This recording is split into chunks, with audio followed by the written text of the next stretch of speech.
নমস্কার সবাইকে। আমার নাম কৌস্তব পালিত আর আমি একটা ছোট্ট শোরুম চালাই। ফার্স্ট হ্যান্ড টু হুইলার বাইকের স্কুটি পাওয়া যায়। তো আমি আজকে একটা খুবই গুরুত্বপূর্ণ বিষয় নিয়ে আলোচনা করতে চলেছি। সেটা হচ্ছে আপনার নতুন গাড়ির রেজিস্ট্রেশন কী করে হয়। এটা একটা খুবই গুরুত্বপূর্ণ বিষয়।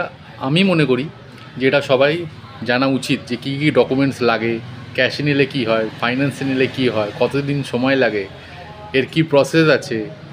তো সেটা নিয়ে আলোচনা করতে চলেছি। তো আমার যদি ভিডিওগুলো আপনাদের ভালো লেগে থাকে তো আমি রিকোয়েস্ট করব যে প্লিজ সাবস্ক্রাইব করুন চ্যানেলটা, আর ফলো করুন, বেল আইকনের সাথে সাবস্ক্রাইব করুন, আর প্লিজ একটা শেয়ার অবশ্যই করবেন। তাতে আমিও মোটিভেশন পাবো আর আমি আরও নতুন নতুন ইনফরমেশান নিয়ে আসবো যেটা আপনাদের খুবই কাজে লাগবে। তো অ্যাট ফার্স্ট আসি, আপনি যখন কোনো শোরুমে নতুন বাইক কিনতে যাচ্ছেন অথবা স্কুটি কিনতে যাচ্ছেন, তো আপনার ডকুমেন্টস কী আছে। এবার আসছি, ফাইন্যান্সে নিচ্ছেন না ক্যাশে নিচ্ছেন। যদি ক্যাশে নেন আপনাদের টু হুইলার, তাহলে আপনার প্যান আর ভোটার কার্ড লাগে। Pan card must, voter card লাগে। কোনো সময় যদি আপনাদের প্যান না থাকে তখন ওই প্যান নাম্বারটা আপনাকে দিয়ে দিতে হবে। প্যান নাম্বার দিয়েই ওরা কপি বার করে নেবে। এবার আসছি, যদি ভোটার কার্ড না থাকে, ভোটার কার্ড না থাকলে আপনার যে প্রসেসগুলো করতে হবে সেটা আমি বলে দিচ্ছি। আর ফাইন্যান্সের কী কী লাগবে ডকুমেন্টস, সেটা একদিন আমি আলোচনা করব পরে, কোনো যে ফাইন্যান্সের সময় কী কী ডকুমেন্টস লাগে না লাগে আমি ডিটেলসে আলোচনা করব। তো আজকে আমি যেহেতু রেজিস্ট্রেশন নিয়ে এসেছি, বিষয়টা নিয়ে আমি অনলি রেজিস্ট্রেশনের সম্পর্কে আলোচনা করব, যেহেতু ভিডিওটা যাতে খুব বড় না হয়ে যায়। তো যদি আপনাদের ভোটার কার্ড না থাকে, আধার প্যান ভোটার একটা রেজিস্ট্রেশনের জন্য চাই। তো রেজিস্ট্রেশনের জন্য প্যান আর ভোটার লাগে, আর ফাইন্যান্সে অনলি আধারটাও লাগে। তো আপনাদের যদি কারোর মধ্যে ভোটার কার্ড না থাকে তাহলে তার বদলে আপনার বার্থ সার্টিফিকেট দিতে হবে। বার্থ সার্টিফিকেটের সাথে আপনার বাবা অথবা মায়ের ভোটার কার্ড আপনাকে আপলোড করাতে হবে। বার্থ সার্টিফিকেটটা অনেক সময় বলে যে কম্পিউটারাইজড হওয়া উচিত বেলতলার মোটর ভেহিকলসের রেজিস্ট্রেশনের জন্য। আর যদি আলিপুর কিংবা অন্য কোনো মোটর ভেহিকলসে করতে যান তাহলে নর্মাল বার্থ সার্টিফিকেট আর বাবা মার ভোটার কার্ড দিয়ে হয়ে যায়। ভোটার কার্ড ছাড়া বেলতলা মোটর ভেহিকলসে হওয়া একটু কিন্তু মানে অসম্ভব ব্যাপার আছে। অসম্ভব আমি বলবো, তো না হওয়ার চান্সটাই বেশি বেলতলাতে, কিন্তু অন্য মোটর ভেহিকলস থেকে, অন্য আরটিও থেকে হয়ে যায়। আপনার যদি বার্থ সার্টিফিকেট না থাকে তখন আপনার ভোটার কার্ডও নেই, বার্থ সার্টিফিকেটও নেই, তাহলে আপনাকে তার জায়গায় আপনার পাসপোর্ট থাকতে হবে। পাসপোর্ট, আর যদি পাসপোর্ট না থাকে তখন তো আপনার বেলতলা থেকে বেরোবেই না, তখন আপনাকে অন্য কোনো আরটিও থেকে আপনাকে রেজিস্ট্রেশন করিয়ে নিতে হবে। তো এবার আসছি, আপনার যে রেজিস্ট্রেশনে প্রথমেই যে জিনিসটা হয় সেটা হচ্ছে আপনার ওটিপি নেয় কোম্পানি। আপনার ডকুমেন্টস সব ঠিক আছে, এই ডকুমেন্টসগুলো জেরক্স করে আপনি তাতে সাইন করবেন নিজের নাম, এবং যে শোরুম থেকে নিচ্ছেন সেখানে আপনাকে জমা দিতে হবে ডকুমেন্টসগুলো।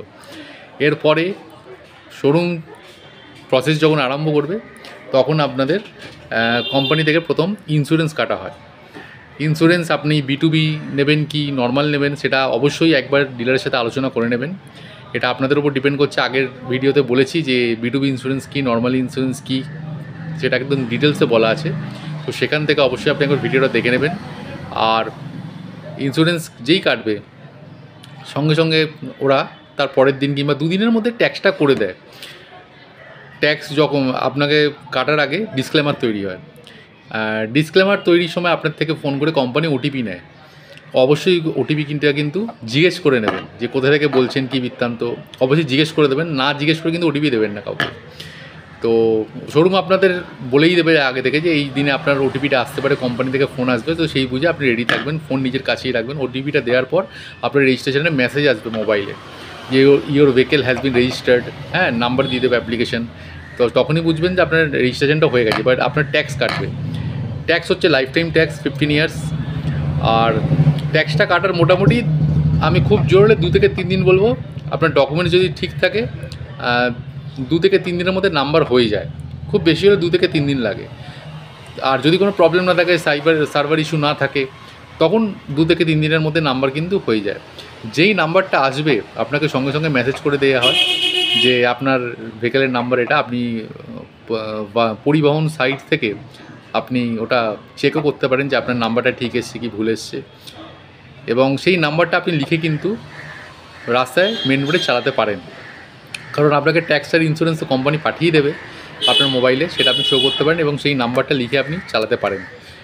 চেষ্টা করবেন যে নাম্বার প্লেটটাও যত তাড়াতাড়ি হোক লাগিয়ে নেবার। এবার একটা বিষয় আসছি যে নাম্বার প্লেট আপনি নাম্বার জেনারেট হওয়ার কতদিন পর পান। খুব জোর হলে 2-3 দিনের মধ্যে চলে আসে, কিন্তু 5 দিনের মধ্যে খুব বেশি হলে আপনি নাম্বার প্লেট পেয়ে যান। এটা হচ্ছে আপনার রেজিস্ট্রেশনের ডিটেলস। এবার আসছি আপনার ক্যাশে অথবা ফাইন্যান্সে গাড়ি নিলে কোনটায় তাড়াতাড়ি রেজিস্ট্রেশন হয়? অবশ্যই ক্যাশে। ফাইন্যান্সে একটু সময় লাগে রেজিস্ট্রেশন হতে। এবার কেন লাগে আমি পরের ভিডিওতে বলে দেবো।